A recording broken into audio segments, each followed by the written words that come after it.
الحمدللہ رب العالمین والصلاة والسلام علی رسولہ الکریم نبینا محمد وعلی آلہ واصحابہ اجمعین وبعد۔ آج اللہ کے فضل و کرم سے ہم تجوید کا بہت اہم سبق پڑھنے جا رہے ہیں، اور یہ تجوید کے ہمارے مختص اور مقرر کردہ کورس میں آخری سبق ہے۔ بہت اہمیت کا حامل سبق ہے،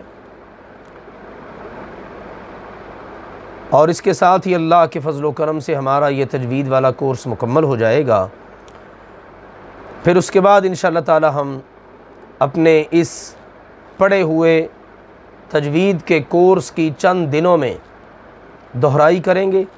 پھر اس کے بعد اللہ کے فضل و کرم سے ہم اگلا ایک بڑا ہی اہم اور دلچسپ موضوع شروع کریں گے، اور وہ ہوگا ایسی بعض نشانیوں اور علامات اور گرامر کے دلچسپ اسباق پر مشتمل کہ پھر ان کی مدد سے ہم اللہ کے فضل و کرم سے اس قابل ہو جائیں گے کہ ہم خود بھی قرآن پاک کا ترجمہ بغیر کسی کی مدد کے کر سکتے ہیں اللہ کے فضل و کرم سے۔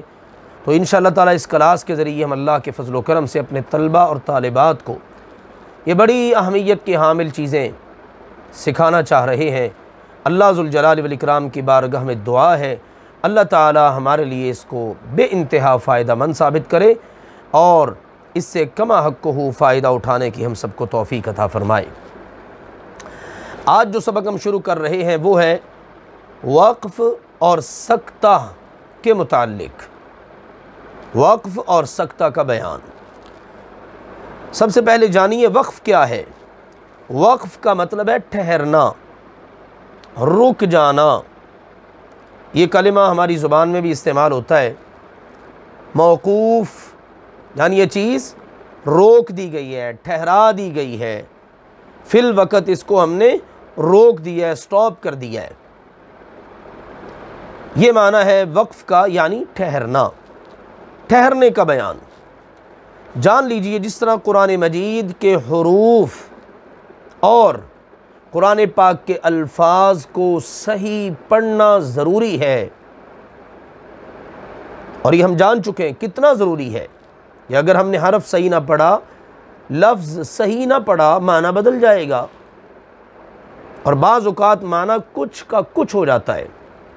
جس طرح یہ ضروری ہے اسی طرح یہ بھی ضروری ہے۔ آپ نے جہاں رکنا ہے، آپ نے جہاں ٹھہرنا ہے، آپ نے جہاں پر سانس لینا ہے، آپ نے جہاں پر وقف کرنا ہے، وہ بھی اسی قاعدے اور طریقے کے مطابق ہونا چاہیے جو قرائے کرام اختیار کرتے ہیں اور اہل زبان جس کو اختیار کرتے ہیں۔ عربوں کے ہاں جو وقف کا انداز ہے، قرائے کرام کے ہاں جو وقف کے مقامات ہیں، آپ نے اس کے مطابق انہی مقامات پر رکنا ہے، اپنی مرضی سے نہیں وقف کرنا۔ اس سے اندازہ کریں کتنی اہمیت کا حامل سبق ہے۔ یہ نہیں کہ جہاں میری مرضی آئے میں وہیں رک جاؤں، وہیں پر سانس توڑ دوں، وہیں پر آواز توڑ دوں، ایسا نہیں ہوگا، بلکہ مجھے ماہر قرائے کرام اور اہل زباں ان دونوں کے قواعد، اصول، ضابطے، طریقے اس کو مد نظر رکھنا پڑے گا۔ لہٰذا اس سلسلے میں سب سے پہلی اور اہم بات یہ یاد رکھیے کہ وقف کرتے وقت سانس لینا ضروری ہے، یعنی آپ نے جہاں ٹھہرنا ہے وہاں پر پھر آپ نے سانس لینا ہے، یہ ضروری ہے۔ بغیر سانس توڑے وقف کرنا جائز نہیں ہے۔ مثال کے طور پر میں پڑھتا ہوں القارعہ، اب میں نے سانس بھی لے لیا، رک بھی گیا ہوں۔ مَالْقَارِعَةُ وَمَا أَدْرَاكَ مَالْقَارِعَةُ، میں ایک آیت پڑھی رک گیا، دوسری آیت پڑھی رک گیا، اس طرح سے وقف کر رہا ہوں۔ سانس نہ توڑوں، سانس لوں ہی نہ اور وقف کروں، یہ ٹھیک نہیں ہے۔ جیسے القارعہ، مَالْقَارِعَةُ، یہ جو میں نے پہلا القارعہ پڑھا ہے اس کے بعد میں نے سانس نہیں لیا۔ یہ اہل علم اور اہل فن اور اہل زبان اور ماہر قرائے کرام ان کے نزدیک یہ جائز نہیں ہے۔ لہٰذا جب ہم نے وقف کرنا ہے تو وقف کرتے وقت سانس لینا ضروری ہے، سانس توڑے بغیر وقف کرنا جائز نہیں ہے۔ تو وقف کے متعلق کچھ قواعد ہیں، ان کو انشاءاللہ پڑھتے ہیں۔ نمبر 1، پہلے تو بات ہم نے بتا دی ہے نا، سب سے پہلی بات وقف کرنا ہے تو سانس ضروری لینا ہے، اس کو اچھی طرح ذہن نشین فرما لیجئے۔ اب اس کی روشنی میں آگے کچھ قواعد ہیں۔ قاعدہ نمبر 1، آپ نے جس کلمہ پر وقف کرنا ہے، جس کلمہ پر وقف کرنا ہے، اگر اس کے آخری حرف پر 2 زبر کے علاوہ کوئی بھی حرکت ہو، پیش آ گئی ہے، زیر آ گئی ہے، 2 پیشیں آ گئی ہیں، 2 زیریں آ گئی ہیں، حتیٰ کہ 1 زبر آ گئی ہے، تو اب آپ نے کیا کرنا ہے؟ آپ نے اس حرف کو جزم دے کر سانس اور آواز دونوں کو بند کر لینا ہے۔ یہ ہے بڑا اہمیت کا حامل قاعدہ۔ ایک کلمہ پر آپ رکتے، اس کلمہ کے آخری حرف پر 2 زبر نہیں ہے بلکہ اس کے علاوہ کوئی حرکت ہے، تو اب آپ نے کیا کرنا ہے؟ اس آخری حرف کو جس پر آپ نے رکنا ہے جزم دے کر آپ نے اپنی آواز کو بھی بند کر دینا اور اپنے سانس کو بھی۔ جیسے مثال کے طور پر مسدن، مسدن، اب دال 2 زیر دن ہے، 2 زبر نہیں ہے، تو اس کو کیسے پڑھیں گے؟ مسد، مسد، دال کو ساکن کر دیا، سانس بھی ختم، آواز بھی ختم، دونوں رک گئے، دونوں کو توڑ دیا ہے، بند کر دیا ہے۔ یہ ہے قاعدہ نمبر 1۔ اب آئیے ذرا مشق کرتے ہیں، زبر کی مشق، پھر زیر کی مشق، پھر پیش کی مشق، پھر اس کے بعد 2 پیش کی، پھر اس کے بعد 2 زیر کی، پھر آخر میں شد اور پیش اس کی۔ جی، رب العالمین،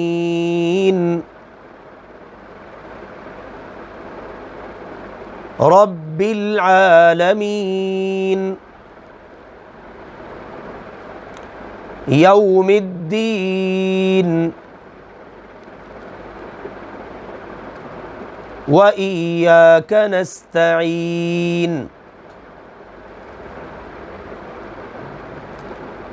کفواً احد،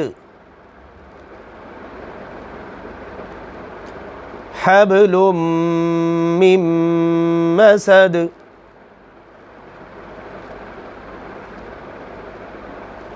سحر مستمر۔ اب آپ دیکھیے، پہلی مثال میں آخری حرف جس پہ ہم نے رکنا اس پر کیا ہے؟ زبر۔ دوسری میں کیا ہے؟ آخری حرف پر زیر۔ تیسری میں کیا ہے؟ پیش۔ چوتھی میں 2 پیش، اور 5ویں میں 2 زیر۔ کیا کیا ہے؟ آخری حرف کو جزم دے دی، سانس بھی بند کر دیا اور آواز بھی۔ یہ ہے پہلا قاعدہ وقف کے متعلق۔ قاعدہ نمبر 2، جس کلمہ کے آخری حرف پر 2 زبر ہوں، پہلے ہم نے پڑھا ہے 2 زبر کے علاوہ کوئی بھی حرکت، آخری حرف کو جزم دے دینی ہے اور سانس اور آواز بند۔ اب کیا ہے؟ آخری حرف پر 2 زبر آ گئی ہیں، تو پھر کیا کریں گے؟ 1 زبر کو الف سے بدل کر پڑھیں گے۔ اب 2 زبر نہیں پڑھنی آپ نے، اب کیا کرنا ہے؟ 1 زبر پڑھیں گے اور جو دوسری زبر ہوگی نا اس کو الف سے بدل دیں گے۔ جیسے مثال ہے میہادن، دال 2 زبر دن۔ اب چونکہ اس کو پڑھنے کا وقف کی حالت میں طریقہ ہی اور ہے، لہٰذا ہمارے سمجھانے کے لیے کیا ہوتا ہے؟ اس دال 2 زبر کے بعد جو ہے نا، یا کسی بھی 2 زبر والے حرف کے بعد الف لکھا ہوتا ہے، جس سے ہمیں اندازہ ہو جاتا ہے کہ ہم نے یہاں پر وقف کرنے کی صورت میں 1 زبر کو الف سے بدل دینا ہے۔ میہادن، ڈال دو زبردن، رکنا ہے، کیسے کریں گے؟ مہادا، مہادا، ایک زبر پڑھ لی، دوسری زبر کو الف سے بدل دیا۔ بڑی آسان اور دلچسپ قاعدے۔ آئیے اب اس کی مشق کرتے ہیں۔ والعادیات ضبحا فالموریات قدحا فالمغیرات صبحا فأثرن به نقعا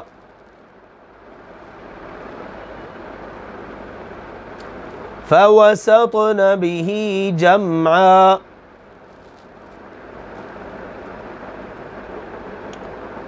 یہ تھا جناب آج کا ہمارا اللہ کے فضل و کرم سے سبق۔ تو ان دو قواعد کو مد نظر رکھتے ہوئے ہم انشاءاللہ تعالی آئندہ قرآن پاک کی تلاوت کریں۔ اللہ ذوالجلال والاکرام ہم سب کو کما حق ہو قرآن پاک کی تلاوت کرنے اور اس کو سمجھ کر پڑھنے کی توفیق عطا فرمائے۔ آج انشاءاللہ تعالی سورۃ البقرہ کی آیت نمبر 55 اور 56 ہم پڑھیں گے، اور آج کے سبق کی اس کے اندر انشاءاللہ دہرائی بھی کریں گے۔ آئیے مشق کر لیجئے اور میرے ساتھ پڑھ لیجئے۔ اعوذ باللہ من الشیطان الرجیم۔ وَإِذْ قُلْتُمْ يَا مُوسَى لَن نُؤْمِنَ لَكَ۔ اب ہم نے چونکہ وقف کا سبق پڑھ لیا یہ والا قاعدہ، اب میں اس کے مطابق وقف کروں گا۔ پہلے میں کیا کرتا ہوں؟ لن نؤمن لک، آپ کو بتانے اور سمجھانے کے لیے، لیکن اب سبق پڑھ لیا ہے، اب ہم نے اس کے مطابق پڑھنا ہے۔ اب کیسے پڑھیں گے؟ لکا نہیں، وقف کرنا ہے، رکنا ہے، تو کیسے پڑھیں گے؟ لک، لک، رک جانا ہے جی۔ وَإِذْ قُلْتُمْ يَا مُوسَى لَن نُؤْمِنَ لَكَ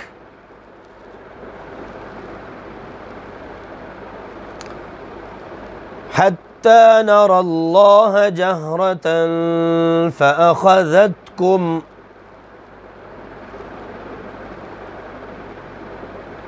جہرتاً پہ میں نے وقف نہیں کیا، کرنا چاہ رہا تھا لیکن کیا نہیں ہے کیونکہ اب ہم نے قاعدہ پڑھا نہیں اس کا، لہذا میں وقف کرتا تو ذہن میں سوال اٹھ سکتا تھا کہ ہم نے تو یہ قاعدہ پڑھا ہے، تو یہاں پر تو یہ پڑھا جا رہا ہے، اس کا قاعدہ اور ہے جب آخر میں گولتا ہو۔ اس لیے جب وہ پڑھیں گے پھر ہم اس پر بھی انشاءاللہ وقف کا طریقہ اس کو اپلائی کریں گے جی۔ حَتَّى نَرَى اللَّهَ جَهْرَةً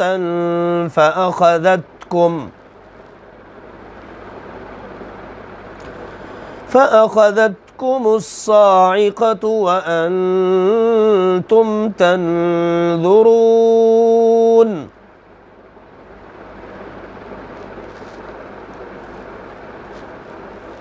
ثُمَّ بَعَثْنَاكُمْ مِنْ بَعْدِ مَوْتِكُمْ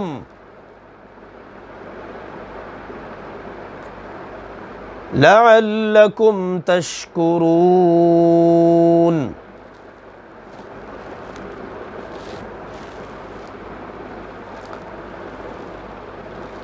جو سبق آج تک ہم نے تجوید کا پڑھا ہے اس کے تو بہت سارے ماشاءاللہ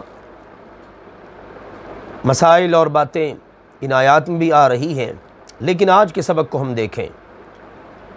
لن نؤمن لک، لک وقف کیا تو کیا بن گیا؟ لک۔ حتی نر اللہ، رکیں گے تو کیسے؟ نر اللہ، ٹھیک ہے۔ اسی طرح سے تنظرون، وقف کیا، نون کے اوپر زبر ہے لیکن نون ساکن ہو گیا۔ تشکرون، اصل میں کیا ہے؟ تشکرون، لیکن وقف کیا، ابھی ہم نے قاعدہ پڑھا ہے، آخری حرف جس پہ ہم نے وقف کرنا ہے اس کو ساکن کر دیں گے۔ تو یہ طریقہ ہے، اس کو انشاءاللہ مد نظر رکھتے ہوئے ہم پڑھیں گے اللہ کی توفیق سے۔ ایک بار سن لیجئے۔ وَإِذْ قُلْتُمْ يَا مُوسَى لَن نُؤْمِنَ لَكَ حَتَّى نَرَى اللَّهَ جَهْرَةً فَأَخَذَتْكُمُ الصَّاعِقَةُ وَأَنْتُمْ تَنْظُرُونَ ثم بعثناكم من بعد موتكم لعلكم تشکرون۔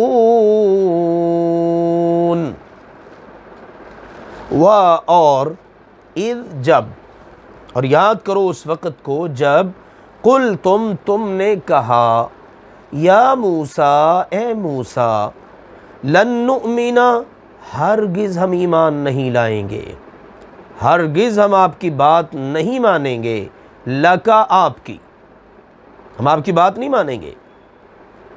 جس وقت سیدنا موسیٰ علی نبینا وعلیہ الصلاۃ والسلام اللہ سبحانہ و تعالی کے پاس سے ان تختیوں کو لے کر آئے جن پر تورات لکھی ہوئی تھی، یہ جناب عبد الرحمن بن زید بن اسلم نے اس آیت کی تفسیر میں ذکر کیا ہے۔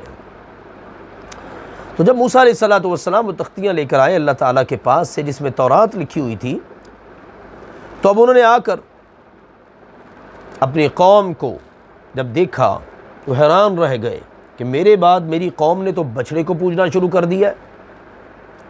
تو موسیٰ علیہ السلام نے انہیں حکم دیا کہ اپنے آپ کو قتل کرو، جیسا کہ پچھلے سبق میں ہم نے پڑھا۔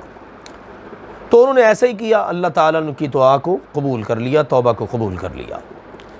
موسیٰ علیہ السلام نے ان سے کہا یہ جو میرے پاس تختیاں ہیں نا، ان تختیوں میں اللہ کی کتاب لکھی ہوئی ہے، یہ تورات ہے، اللہ کی کتاب ہے، اور اس کتاب میں تمہارے لیے اللہ تعالیٰ کی طرف سے حکم ہے، یہ تم نے کرنا ہے اور یہ نہیں کرنا۔ تو وہ کہنے لگے اے موسیٰ علیہ السلام، ہم آپ کی بات کا یقین کیسے کریں؟ کون آپ کی بات کا یقین کرے گا؟ اللہ کی قسم ہم تو اس بات کو اس وقت تک مانیں گے ہی نہیں، اور ان تختیوں کو اس وقت تک اللہ کی کتاب تسلیم کریں گے ہی نہیں جب تک کہ اللہ تعالی ہم سے اسی طرح کلام نہ کرے جس طرح اللہ آپ سے کلام کرتا ہے۔ اللہ نے آپ سے کلام کیا ہے نا، ہم سے بھی اللہ کلام کرے۔ جب تک اللہ ہم سے کلام نہیں نہ کرے گا، ہم تورات کو اور ان تختیوں کو ماننے کے لیے، اللہ کی کتاب اور اللہ کے احکام تسلیم کرنے کے لیے تیار ہی نہیں ہے۔ اس موقع پر جناب عبد الرحمن رحمہ اللہ تعالی نے پھر یہ آیت تلاوت کی کہ لن نؤمن لک حتی نر اللہ جہرا، کہنے لگے ہم آپ کی بات ہرگز نہیں مانیں گے حتیٰ کہ ہم اللہ کو اپنے سامنے دیکھ لیں، اللہ تعالیٰ ہمارے سامنے ہو، ہم سے بات چیت کرے، ہم گفتگو کریں، اللہ سے ہم کلام ہو، تو ہم مانیں گے آپ کی بات۔ تو اس وقت اللہ سبحانہ و تعالیٰ کی طرف سے عذاب آیا جس کا ذکر اس آیت مبارکہ میں ہے، ایک بجلی کڑکی، اور بجلی سے سب کے سب مر گئے۔ تو دوبارہ اللہ سبحانہ و تعالیٰ نے موسیٰ علیہ السلام کی دعا سے ان کو زندہ کیا۔ جس وقت وہ مر گئے نا، اب یہ ہوا کہ موسیٰ علیہ السلام اللہ تعالیٰ سے دعا کرنے لگے۔ اللہ اکبر، رو رو کر اللہ تعالیٰ سے دعا شروع کر دی موسیٰ علیہ السلام نے۔ یہ امام سدی رحمہ اللہ تعالیٰ فرماتے ہیں کہ موسیٰ علیہ السلام رو رو کر دعائیں کر رہے ہیں اور اللہ سے کہہ رہے ہیں اللہ میں بنی اسرائیل کے پاس واپس جاؤں گا تو واپس جا کر کیا کہوں گا؟ یہ ہمارے 70 افراد نامی گرامی اچھے اچھے لوگ، ان کو تو نے یا اللہ مار دیا ہے، یہ مر گئے، اب میں قوم کو کیا جواب دوں گا؟ سورۃ الاعراف میں اللہ کا بیان ہے، موسیٰ علیہ السلام نے عرض کیا لو شئت اہلکتہم من قبل وإیای اتہلکنی بما فعل السفہاء منا، اے اللہ جی اگر آپ چاہتے تو آپ پہلے ہی ان کو بھی ہلاک کر دیتے، مجھے بھی قوم کے سامنے ہی، کسی کو یہ خیال ہی نہ گزرتا کہ پتہ نہیں موسیٰ علیہ السلام نے ان کو مار ڈالا ہے۔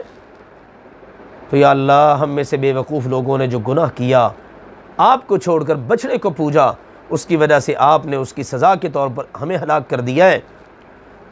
اللہ اکبر۔ تو کہیں ایسا نہ ہو کہ میری قوم کے لوگ مجھے کسی قسم کا کوئی تانا دیں اور برا کہیں۔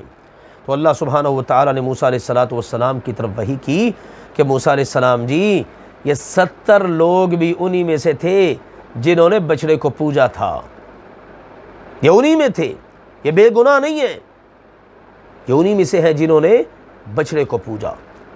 اللہ سبحانہ و تعالیٰ نے موسیٰ علیہ السلام کی دعا کو قبول کیا تو ان کو زندہ کر دیا۔ ایک ایک کر کے اللہ نے زندہ کیا. اس کے بارے میں اہل علم کی مختلف آراء ہیں.